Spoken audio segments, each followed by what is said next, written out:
안녕하세요. 공학 커뮤니케이션 4장 공학적 사고와 토론 시간입니다. 이번 시간에는 형식과 절차를 갖춰 토론하는 아카데미 토론과 토론에서 승리하기 위해 우리가 알아야 할 토론의 논증 구조에 관해 공부해 보도록 하겠습니다.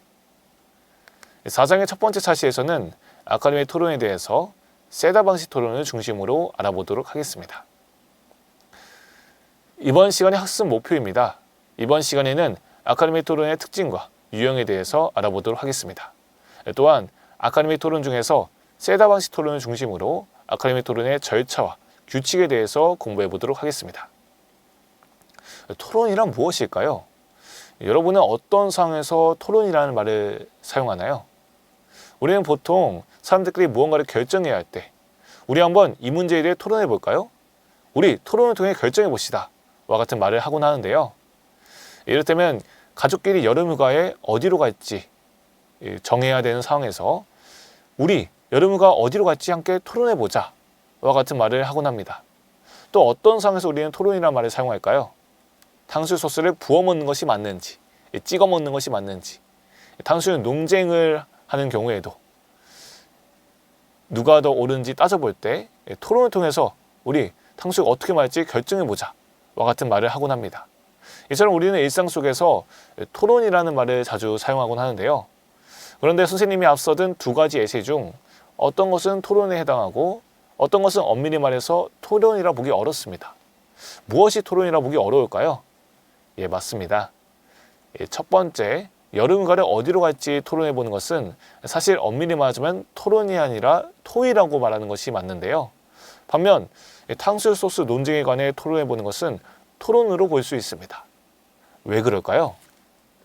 토론은 어떤 사안에 대해 찬성과 반대로 나뉘어 누가 옳은지를 논리적으로 따져봄으로써 승패를 결정하는 것이지만 토의는 어떠한 문제에 대해서 이 문제를 해결하거나 결정을 내리기 위해서 여러 사람의 의견을 모으는 것이 목적인 의사소통 방식이기 때문입니다. 즉, 탕수육 소스 논쟁에 대해 토론하는 것은 탕수육 소스를 부어 먹어야 한다는 사안에 대해서 찬성과 반대로 나뉘어 승패를 결정하는 것이므로 토론으로 볼 수 있지만 여름휴가를 어디로 갈지 결정하는 것은 승패보다는 의견을 모으는 것이 목적이기 때문에 토론보다는 토의로 보는 것이 맞습니다. 우리가 흔히 토론하면 떠올리는 백분 토론과 같은 TV 토론도 사실은 토론보다는 토의에 가까운데요. TV 토론은 즉흥 토론에 해당하기 때문에 일정한 정해진 순서와 규칙이 없습니다. 때문에 토론 중에 상대방의 말을 듣지 않거나 상대방의 말을 자르는 행동을 하는 사람을 제지할 방법이 마땅치 않은데요. 따라서 이를 중재하는 사회자의 역할이 중요합니다. 수업 시간에 선생님이 여러분 우리 모든 별로 토론 활동을 진행해 볼까요? 하면서 토론 활동을 해본 적이 다들 한 번쯤 있을 텐데요. 이렇게 교실에서 진행하는 교실 토론도 교사가 사회자 역할을 하는 즉흥 토론이 대부분입니다. 이러한 즉흥 토론은 형식에 얽매이지 않고 다양한 주제에 대해 자유롭게 의견을 나누고 논의할 수 있다는 장점이 있는데요. 하지만 즉흥 토론은 절차와 규칙이 명확하지 않기 때문에 깊이 있는 토론이 어렵고요. 또한 토론 능력을 기르는 데는 적합하지 않습니다. 그렇다면 토론 능력을 기르기 위한 토론 방식에는 무엇이 있을까요? 바로 아카데미 토론이 있습니다. 아카데미 토론이란 정해진 형식과 절차, 시간 제한 내에서 정해진 주제에 대해 찬성과 반대로 나뉜 토론자들이 서로의 의견을 제시하고 상대방의 의견에 반박하는 방식으로 이루어지는 교육 목적의 토론을 말합니다. 아카데미 토론은 형식과 절차가 명확하기 때문에 즉흥 토론처럼 상대방의 주장을 귀담아 듣지 않고 자기가 준비한 말을 되풀이할 경우 토론에서 패배할 수밖에 없는데요. 이 때문에 토론 실력을 겨루는 대부분의 토론대회는 아카데미 토론의 방식으로 진행이 됩니다. 아카데미 토론에는 대표적으로 의회식 토론, 세다 방식 토론, 카일 포퍼 토론, 링컨 더글러스 토론 등이 있는데요. 이 대표적인 아카데미 토론의 4가지 유형에 대해서 간략하게 알아보도록 하겠습니다. 먼저 의회식 토론입니다. 의회식 토론은 영국 의회의 즉흥 토론 방식을 도입한 아카데미 토론 형식인데요. 여당에 해당하는 찬성 측과 야당에 해당하는 반대 측이 서로 인론과 반박을 주고받으면서 이를 의장에 해당하는 사회자가 중재하면서 진행이 됩니다. 의회식 토론은 서로의 입장과 그에 대한 반박만을 주고받기 때문에 깊이 있는 질문과 답변을 직접 주고받을 수 없다는 한계가 있는데요. 하지만 토론 중간에 상대방에게 손을 들어서 보충 질의를 요청할 수는 있습니다. 상대방이 보충 질의를 받아들인다면 상대방이 했던 말에 대해서 추가 설명을 요구하거나 질문을 제시할 수 있는데요. 또한 상대방이 토론의 규칙을 위반하거나 논제를 벗어난 말을 하는 경우에는 의사 진행 발언을 사회자에게 요청할 수 있습니다. 또한 상대방이 인신공격을 하거나 왜곡된 해석을 할 때에는 신상 발언을 통해 사회자에게 이를 정정하도록 요청할 수 있습니다. 의회식 토론은 즉흥 토론이기 때문에 토론 시작 한두 시간 전에 논제가 공개됩니다. 따라서 미리 토론 주제를 준비할 수가 없는데요. 또한 찬성과 반대 측이 다시 두 팀으로 나눠지는 방식으로 진행되기 때문에 이를 중고등학교에서 수행하기는 쉽지가 않습니다. 때문에 의회식 토론은 주로 대학생들을 대상으로 하는 국제 토론대회에서 이루어지는 토론대회 방식입니다. 다음 세다반식 토론에 대해서 한번 알아보도록 하겠습니다. 세다반식 토론은 미국 교차조사 토론협회에서 제안한 토론 방식인데요. 공정한 절차에 따라 찬성과 반대 측이 서로 의견을 나누면서 교차조사를 통해 듣기와 말하기가 교차하는 구조를 취하는 것이 특징입니다. 세다반식 토론과 교차조사에 대해서는 뒤에서 좀 더 자세히 다루도록 하겠습니다. 칼퍼퍼 토론은 칼퍼퍼의 비판적 합리주의 정신을 본받아 국제토론협회에서 제안한 토론 형식인데요. 칼퍼퍼 토론은 3명이 한 팀으로 구성되어 팀당 인론은 1번, 반론은 2번 할 수 있습니다. 반론을 2번 할 수 있다는 점에서 알 수 있듯이 칼퍼퍼 토론은 자신의 주장을 밝히기보다는 상대방의 주장을 공격하는 반론이 강조되는 토론 형식인데요. 칼퍼퍼 토론에서는 다른 토론과 달리 찬성과 반대 측 모두 이증 책임이 있기 때문에 찬성 측과 반대 측이 서로 번갈아가면서 진행되는 단순한 순서로 진행된다는 이점이 있습니다. 마지막으로 링컨 더글라스 토론입니다. 링컨 더글라스 토론은 1980년 미국 스피치 토론협회에서 제안한 토론 대회 형식인데요. 링컨과 더글라스의 실제 연설 토의에서 모티브를 얻어 만들어진 토론 형식이지만 링컨과 더글라스가 토의한 실제 방식과는 차이가 있습니다. 링컨 더글라스 토론은 주로 가치 논제를 다루는 토론 형식인데요. 링컨 더글라스 토론에 대해서는 다음 차시에서 좀 더 자세하게 알아보도록 하겠습니다. 제가 방금 링컨 더글라스 토론에서는 가치 논제를 주로 다룬다고 했는데요. 이때 논제란 무엇일까요? 토론의 논제의 특징과 유형에 대해서 알아보도록 하겠습니다. 논제란 문제 해결에 관한 어떠한 제안이나 주장을 뜻하는데요. 토론에서는 어떠한 특정 논제에 대해서 찬성과 반대의 두 가지 의견이 대립하면서 토론이 진행됩니다. 따라서 토론의 논제는 찬성 측과 반대 측의 입장이 명확하게 구분될 수 있어야 하는데요. 이를테면 여름휴가는 해외보다는 국내로 가야 한다 라는 논제가 있다면 국내로 가야 한다는 찬성 측의 입장과 해외로 가야 한다는 반대 측의 입장이 명확하게 구분될 수 있기 때문에 토론의 논제로 적합합니다. 토론의 논제에는 크게 3가지 종류가 있는데요.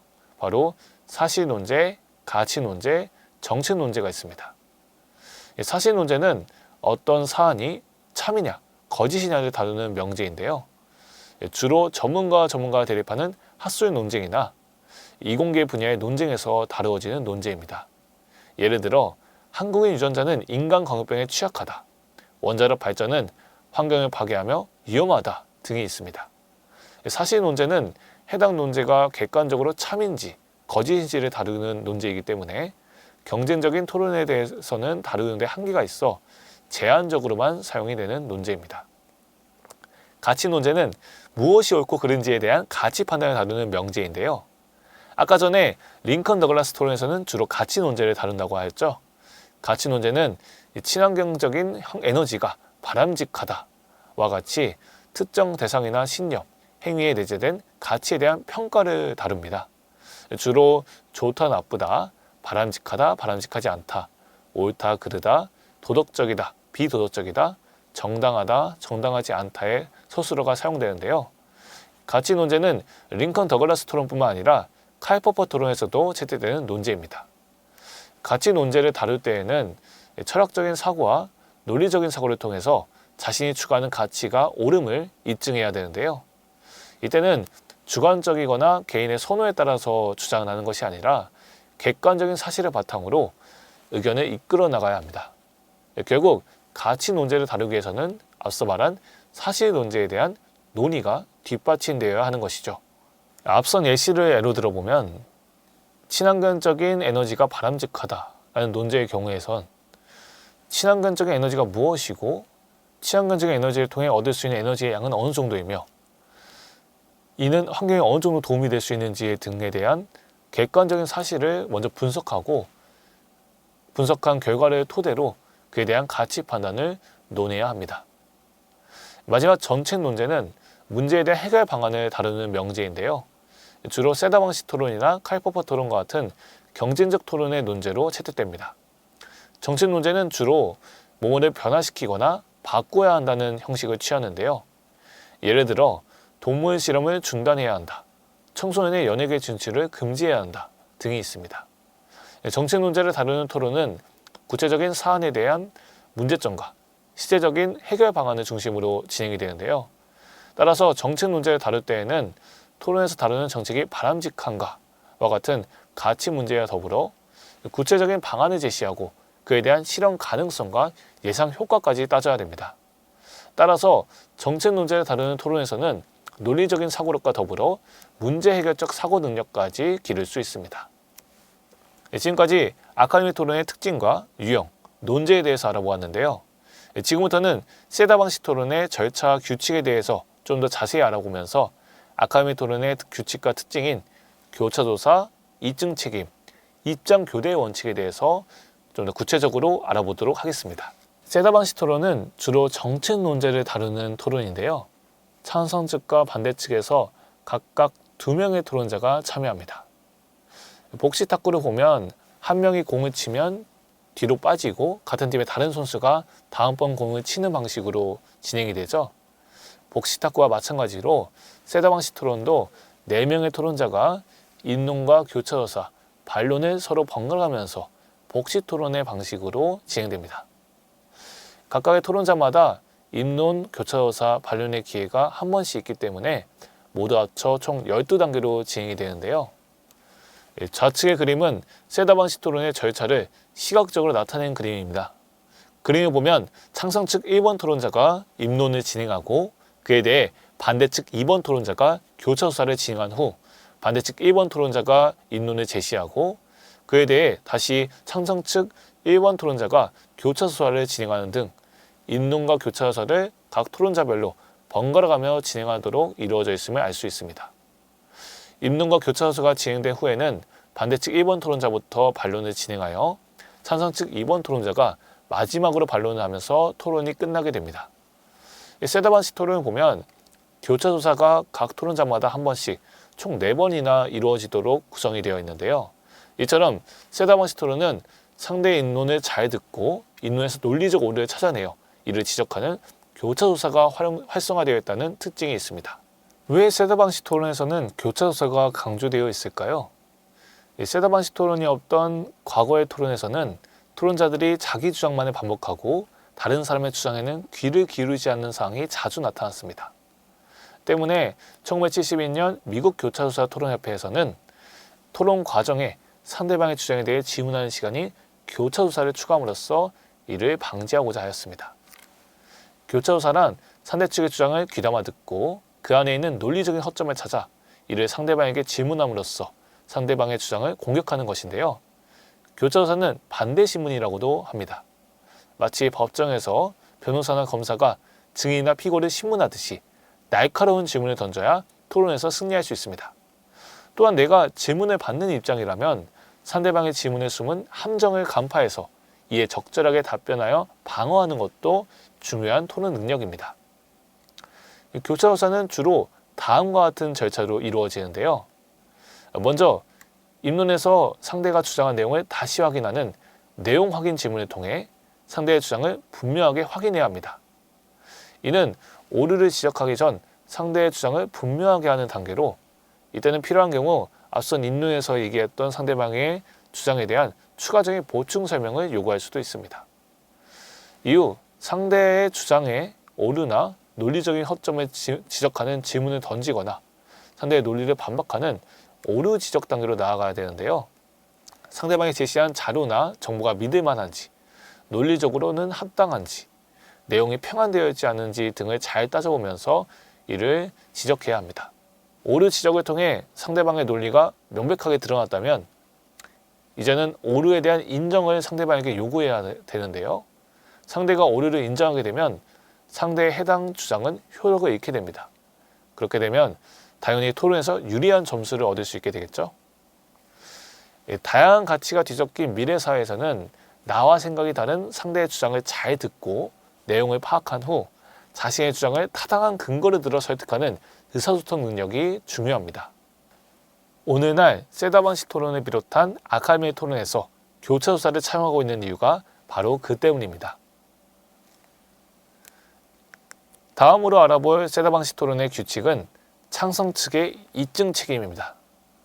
앞서 카이포퍼 토론을 이야기하면서 카이포퍼 토론은 입증 책임이 창성과 반대 모두에게 균등하게 적용되어서 토론의 순서가 단순하다고 했었죠. 세다방식 토론은 카이포퍼 토론과 달리 창성 측에게 입증 책임이 부과되는 토론 방식입니다. 때문에 세다방식 토론은 좌측에 보이는 것처럼 토론의 순서가 외우기 어렵고 복잡한데요. 좌측의 절차를 나타내는 그림을 보면 인론과 교차조사는 찬성과 반대 측이 두 번씩 차례를 가져가다가 교차조사에서 반론으로 넘어갈 때에는 찬성과 반대가 한 차례씩 번갈아 가면서 진행되는 것을 볼 수 있습니다. 이는 왜 이렇게 구성이 된 걸까요? 바로 찬성 측이 마지막에 반론을 할 수 있도록 순서를 조정하였기 때문인데요. 왜 이렇게 순서를 정한 걸까요? 찬성 측은 반대 측과 달리 입증 책임을 지니기 때문입니다. 입증 책임이란 법적이나 논리적인 상황에서 주장하는 말을 증명해야 하는 의무를 말하는데요. 아카데미 토론에서는 주장하는 자가 증명해야 한다는 원칙에 따라 어떠한 사안을 주장하는 자가 이를 입증해야 하는 입증 책임을 가집니다. 정책 논제를 다루는 세다방식 토론의 경우 창성 측은 현재 상태, 즉 기존 방식에 대한 변화를 주장하게 되는데요. 때문에 정책 문제를 다루는 세다방식 토론에서는 찬성 측에게 입증 책임이 주어지게 됩니다. 반대 측은 찬성 측의 주장 중 하나만을 제대로 반박한다면 토론에서 승리할 수 있기 때문에 입증 책임을 가진 찬성 측이 반대 측보다 불리합니다. 따라서 세다방식 토론에서는 마지막 반론을 찬성 측이 할 수 있도록 배려하고 있는데요. 토론은 마지막에 반론하는 측이 유리하기 때문입니다. 생각해보면 마지막에 반론을 하게 되면 상대 측이 그에 대한 반론을 제기할 수 없겠죠. 그렇기 때문에 마지막에 반론하는 토론자는 마지막까지 숨겨둔 비장의 수를 꺼내어 토론의 승기를 잡을 수 있습니다. 따라서 창성 측이 가진 입증 책임으로 인한 불리함을 마지막 반론의 유리함으로 상쇄시키는 것입니다. 그렇다면 창성 측에게만 책임이 있고 반대 측에게는 책임이 없을까요? 그렇지 않습니다. 창성 측이 제시한 주장과 논리 중 반대 측이 논박하지 않은 것은 반대 측이 동의한 것으로 인정될 수 있습니다. 따라서 반대 측은 찬성 측이 주장한 필수 쟁점들을 되도록 모두 반박해야 하는데요. 즉, 찬성 측에게 입증 책임이 있듯이 반대 측에게도 반증 책임이 있는 셈입니다.